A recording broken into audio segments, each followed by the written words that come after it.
Hello and welcome back to Cooking the Books with me, Gilly Smith, the podcast which takes us through 4 food moments from the books of our favourite food writers. It's about all of life through the prism of food.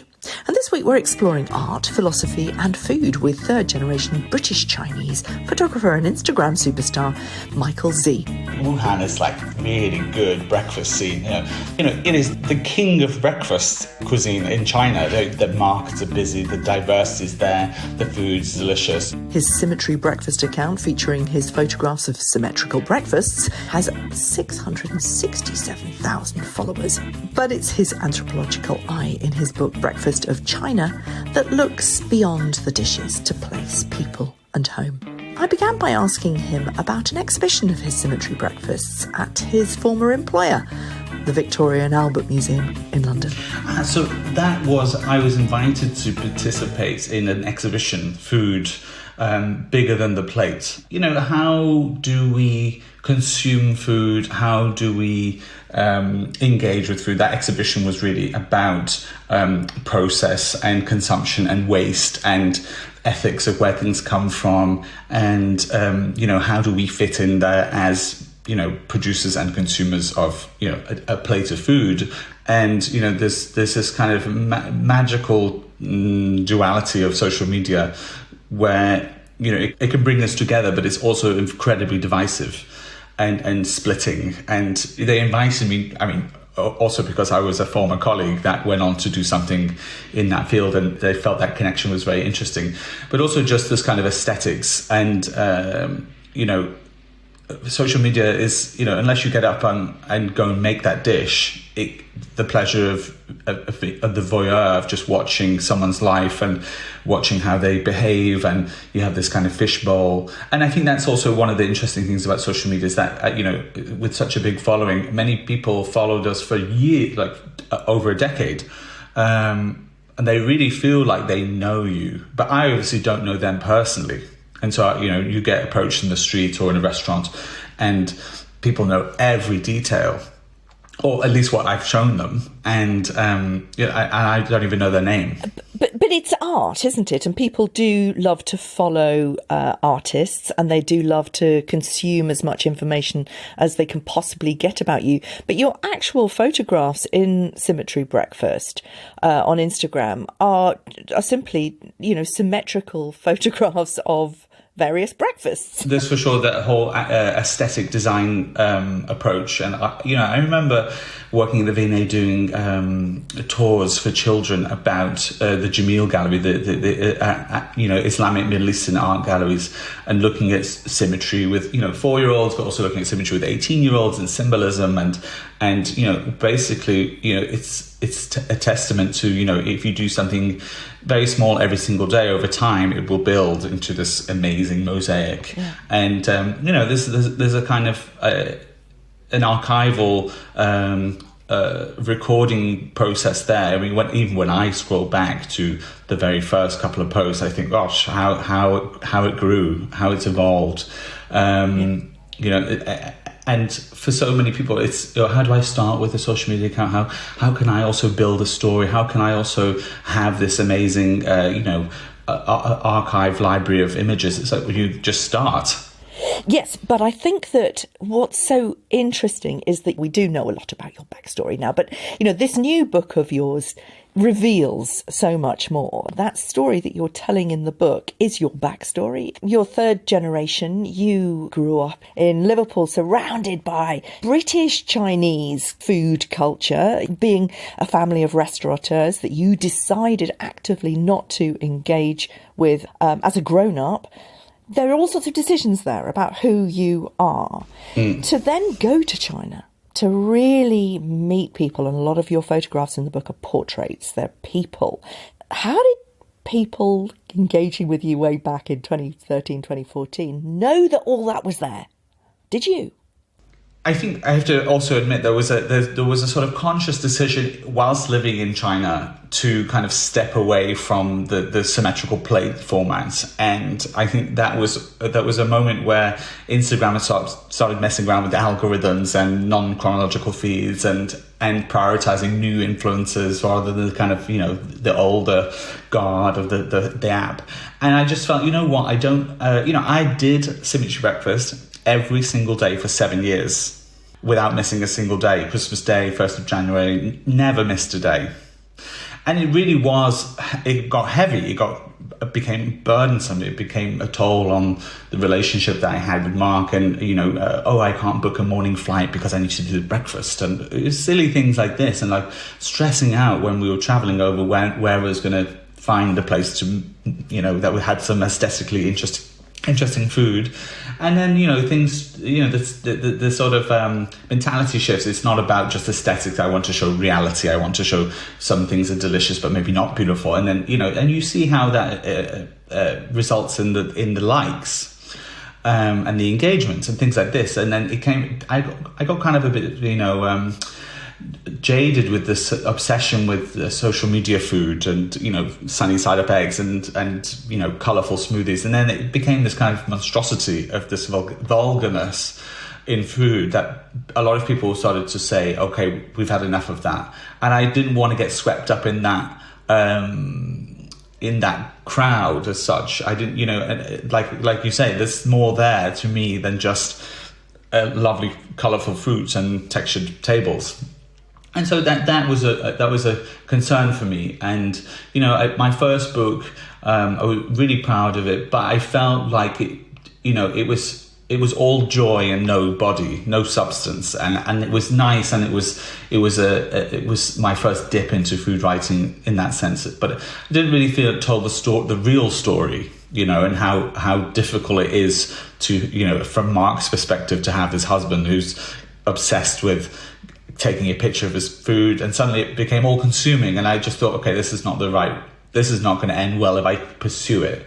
So let's just park that and see what else I can do with this social media following. And so, in China, there was so much. It's not just breakfast. You're just overwhelmed with volume of information, of recipes, of people, of expression, all these things around food. And, I just kind of took a mild break and just documented that story. And that was enormously popular when I was posting, villages in China and this is somewhere new. Those stories were, people couldn't get enough. Of course, because people want real stories, don't they? The thing that really struck me was that actually most people in China don't have kitchens. Most people will eat out. Well, I wouldn't say don't have kitchens. Kitchens as we have them in the West are very, very different. So most Chinese people don't have an oven. Most Chinese people don't have a freezer. They have, plenty of countertop appliances, rice cookers, steamers, wok. Very popular to have an air fryer today. Most people just have 2 gas burners. And for certain, in the kind of older former French concession of Shanghai, people will have a shared kitchen. That's sort of dying out, but still, it's a hangover from a period of, you have to appreciate that there was a time in Shanghai and also all the mega cities where there were no tower blocks. The density at a low level was crazy. And, people's working schedules meant that they worked long hours. And it's not that people don't have kitchens because it's that it's cheaper and easier just to go out. But it's not that everyone's kind of very showy and they do have to compete with each other, but they are quite humble stalls. I mean, you've got to appreciate also the density of Chinese cities is in a way that competition in a Western sense, some guy opened next to me that serves the same thing. That might be a problem. In London or Milan, but in China, you could have a whole street of the same dish and they would all be full. So competition doesn't run in the same problem. It's not the same problem in that sense. But I remember when we lived in central Shanghai, we'd walk out the door and on the opposite corner of the crossroads that we lived on, there was a large wet market, and inside this wet market there's people making fresh dumplings. You can buy the fresh noodles, fresh made tofu, vegetables, live fish, and that's maybe every other junction is a market like this. I remember on the junction we lived on those 2 or 3 jambing makers, and if you got up early enough, there was a furniture shop selling, small stools and tables. But between kind of 4 and 6 a.m., it was a vegetable shop, and they would just lay out the plastic tarpaulin on the floor, and the farmers would come with their crop of that day, and all the kind of the grannies would buy their vegetables from him rather than from the bigger market across the street.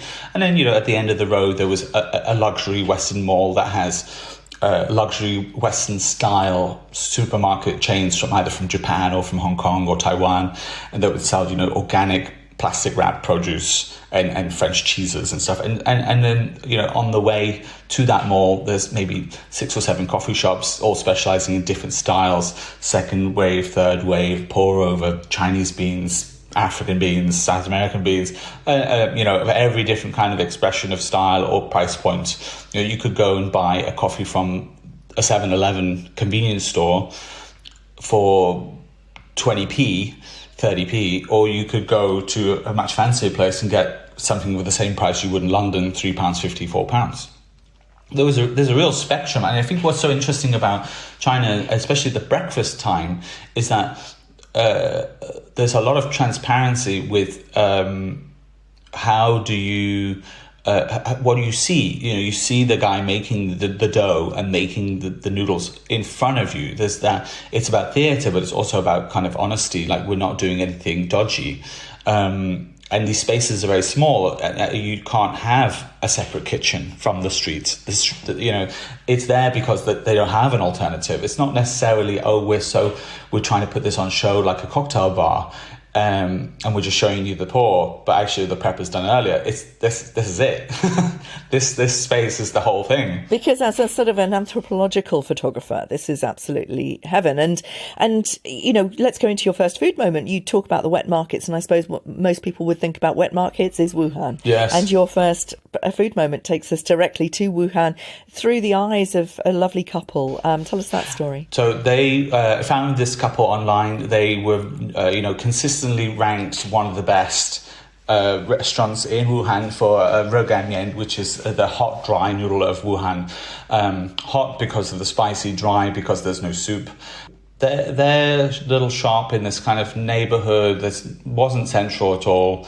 And, kind of got there towards the end of the service, like 11 o'clock in the morning, kind of 12-ish. And they're kind of, finishing up last orders and cleaning and stuff like this.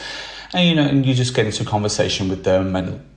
And it's interesting because the man in the portrait, he actually had his left arm amputated. And I never asked him why, but he would stand behind his wife in a way to cover that up. So that portrait of him in the introduction, he's obviously very nervous about, being seen as disabled.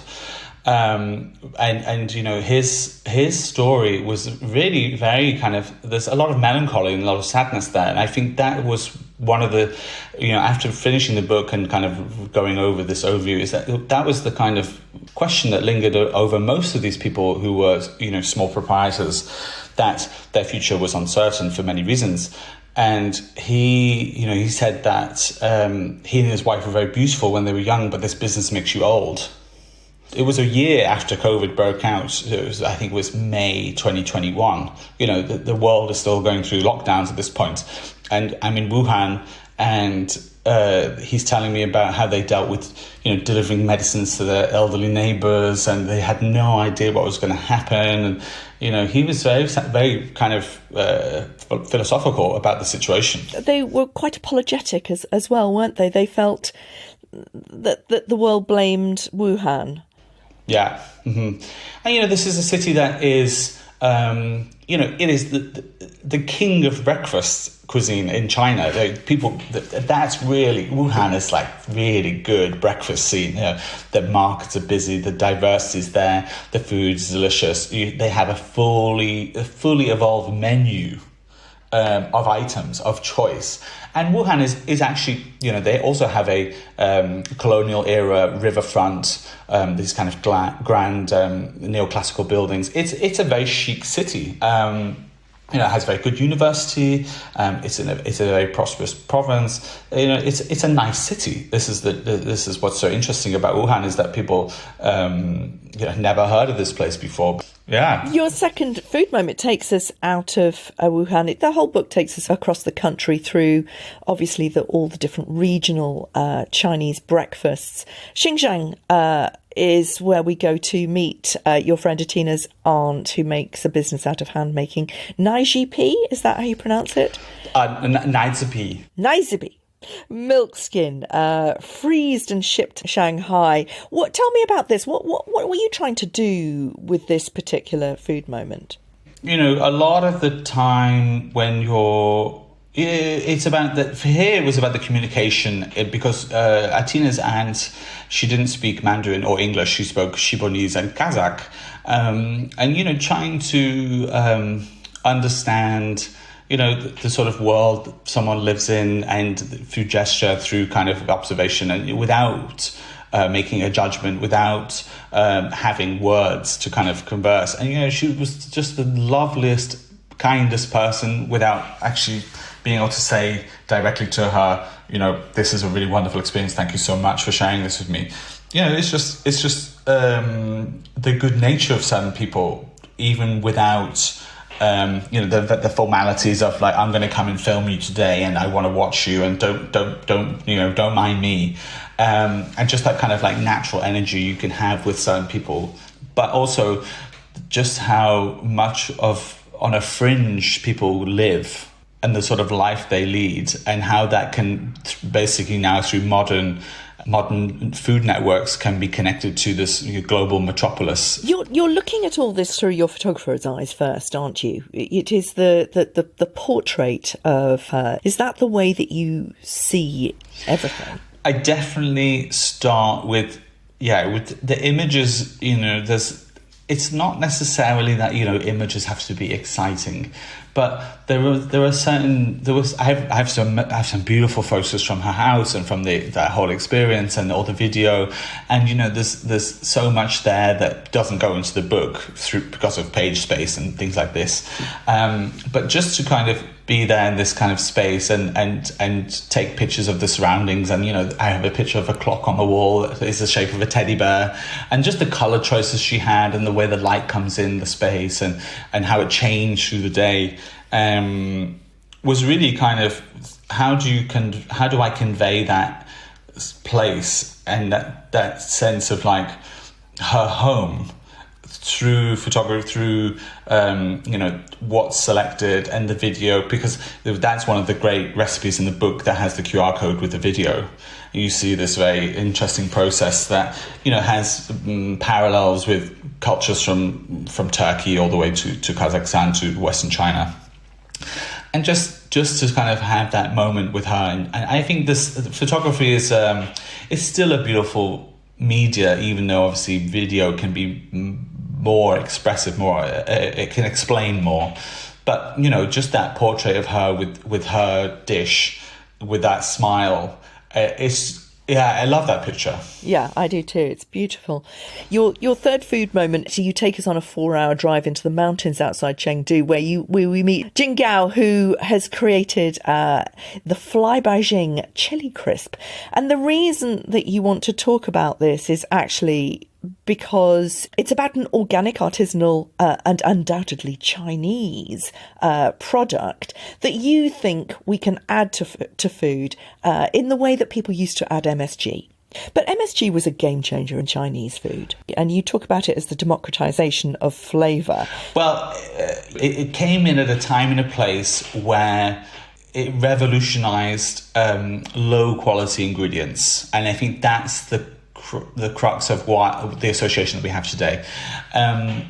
We still in the West have this overarching stereotype that if you eat poor quality food, you're somehow morally a bad person, and that's your fault.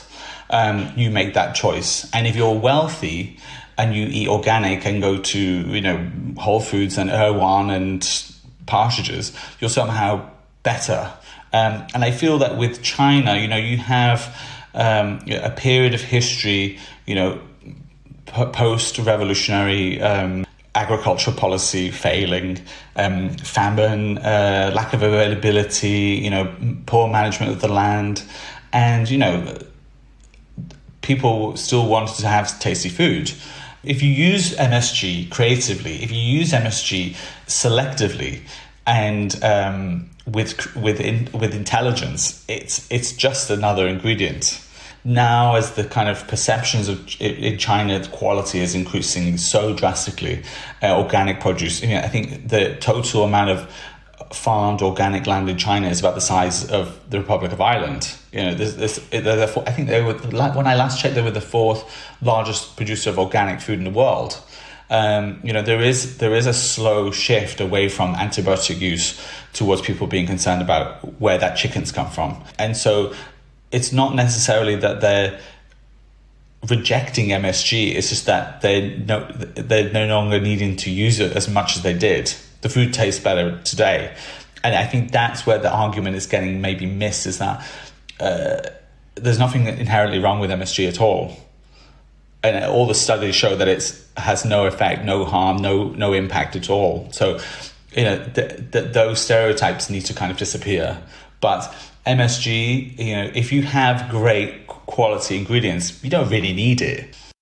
Your fourth food moment is actually taking you right back to the beginning. The book is dedicated to your grandfather, who was the lord of Chinese food in Liverpool from the 1950s, 60s, 70s. I mean, he had every single Chinese emporium, didn't he?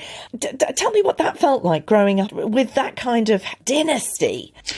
I took so many things for granted. I also was completely clueless about many things. You have this kind of like blinkered childhood worldview where you just take so much for granted. You don't really ask too many questions. This is what's on the table. This is what we eat as people. It didn't really occur to me until much older. I think it was one of the first times I went to Shanghai. I asked my father's cousin, couldn't we get some char siu baos? And she says to me, they're not from this region. They're from Guangdong. I was like, why did Granddad eat them all the time? He loved them. And he just picked that up on his travels on merchant shipping. And he was, and I just thought that's what they ate in Shanghai. Because you're not a 7-year-old going, is this authentic? Is this authentic? You just don't do that, especially not at the family dinner table. I wish I'd taken more pictures. I wish I'd asked more questions. I wish I had more things I knew about him, knew about the restaurants. But I think he's this quite enigmatic figure, and part of the allure of going to China, going to his house where he was born, and the shrine of the family is partly to understand more who this guy was and his motivations and what pushed him, and the world at the time, and incredible upheaval during the war, the Japanese invasion, and you can either portray him as a hero or just as an opportunist. And so for him, trying to understand more about him, and basically the opportunity for him to open restaurants in Liverpool was he trying to educate the British public on Chinese food? Absolutely not. He just needed to have an income. It's been called third culture, and particularly by food writers, people who are contemplating who they are through their food history, bringing together the food from their ancestors through their family line to where they are now. Many of them have chosen all sorts of different ways of living, and third culture seems to be where you can make it up. You can be who you really are. Is that how you feel? No. No, I think there's a lot of very good, positive, one-line inspirational quotes. When people say, when I eat the food of a culture, it helps me understand them. I think it's just a bit shallow. And, at some point, I feel that people take their own story and extrapolate too much. You've done the book. You've spent 10 years talking to hundreds of thousands of people about who you are as a third generation British Chinese person living all over the world, really engaging with so much of what you see through your British Chinese photographer eyes. What do you know now about who you are that you didn't know when you started this journey? I think for me, sometimes the enigma and the mystery of sometimes your own personality is maybe sometimes best unexplored. The unknown and the kind of undiscovered is where those adventures are, whether it's food or person or individual storytelling. If we discover everything, what's there to say? Thanks for listening. Do head over to my Substack to try out the Wuhan hot dry noodles from one of Michael's food moments. And I'll see you next week.